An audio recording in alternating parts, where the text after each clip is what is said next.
Every time you hear about a person killing kids, maybe under 10, over 10, in that range, you get angry because what did that child do to you to the point where you would have to kill them just to get them out of your sight? What did they do to the point where I just don't want them to breathe anymore? I just don't. I'm just angry right now, so I'm gonna kill them as a punishment. Do you see how dumb that sounds? You see how weird that sounds? And this is why I'm talking about the case of Timothy Jones Jr. and how he killed all four of his kids. This case takes place in 2014 in South Carolina. Timothy Jones Jr. had 5 children with his wife, Amber Kaiser. They met when Jones was 22 and Kaiser was still a teenager, working at a children's entertainment park similar to Main Event or Chuck E. Cheese, depending on where you live. Tim was raised as a Pentecostal Christian. The church expected him to marry quickly, so he and Amber were wed within weeks of meeting. Amber figured out quickly that marrying Tim was not at all what she had imagined. He was extremely strict. One, because of the doctrines of his church, and second, because of his own bizarre set of beliefs about gender roles. Women could not wear makeup, jewelry, cut their own hair, or even wear pants.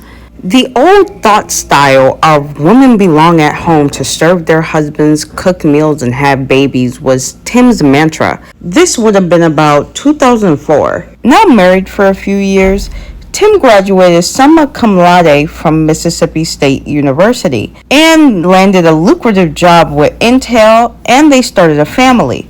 Rather than buy or rent a home or apartment for them, Tim decided to purchase a rundown trailer at the edge of town.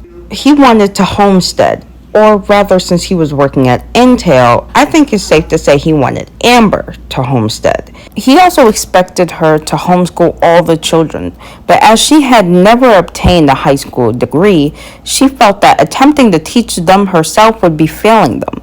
Amber did not know how to drive, did not have a license, and did not have access to a vehicle, so she essentially had no choice but to take care of it all. With no friends or family nearby, Amber was extremely isolated and lonely. She eventually had an affair with a neighbor, which led to the dissolution of the marriage around 2012. Jones presented himself to the divorce attorney and court-mandated therapist as a loving, caring husband who had been betrayed. Tim asked for an affidavit, stating that he could raise the children alone. Kaiser couldn't even afford an attorney and was granted visitation. During this time, Tim started drinking and doing drugs. It escalated even further with his delusions and abuse, and he continued to get angrier and angrier. Amber reported that he once headbutted her unconscious in front of the children before she moved out.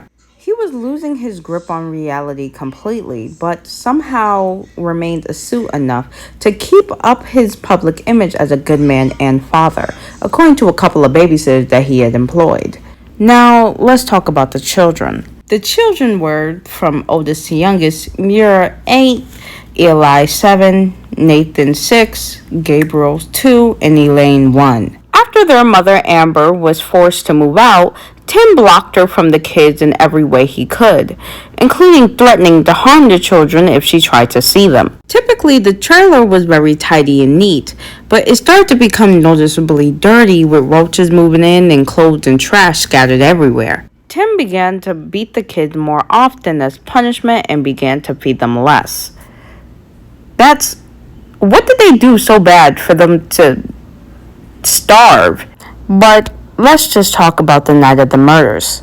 According to Jones' testimony, this is what happened on the night of August 28, 2014. His 6-year-old son, Nathan, had somehow broken an electrical outlet in the home while being at Tim's site. This sent Tim into a rage, and he forced Nathan to do what he called PT, a military term meaning physical training. This meant that Nathan had to endure hours and hours of strenuous physical exercise without being given a rest or water. Jones claimed that he found his son dead in his room later that night after sending him to bed. After finding Nathan dead, Tim did nothing for the next few hours, supposedly thinking about what he was going to do next. He settled on strangling each of his four remaining children one by one, placing them each into a separate garbage bag and driving their bodies aimlessly around the state of Alabama for the next 9 days. Reports state that during these 9 days, he attempted to buy synthetic marijuana, conducted research on countries with no extradition laws, and looked up how to disintegrate bodies quickly. He ended up dumping them in a random rural area. Now let's talk about the aftermath of it all and his arrest. After dumping the bodies, Tim was stopped at a traffic checkpoint and questioned. He was suspected of being intoxicated, and the car smelled noticeably of decomposition and chemicals. The deputy reported that Tim's Cadillac Escalade was soaked in blood, but all of it had dried by that point. He was taken into custody immediately and gave the location of the children's remains without resisting.